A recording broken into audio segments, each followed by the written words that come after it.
কারণ আপনার বকবকানি শুনতে শুনতে আমার অসহ্য লাগতেছে।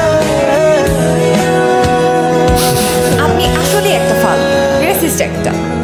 এখন অবহেলা করছেন তো, একদিন দেখবেন উপরওয়ালা আমার মতোই কাউকে একটা আপনার কপালে চুটিয়ে দিয়েছে, সেই দিন বুঝবেন। এত ভালো কপাল কি আমার আছে? যাই হোক মিস নীলা, আমার এখন যেতে হবে। আমার ব্যবহারে যদি আপনি কোনো কষ্ট পেয়ে থাকেন তাহলে প্লিজ আমাকে মাফ করে দিন।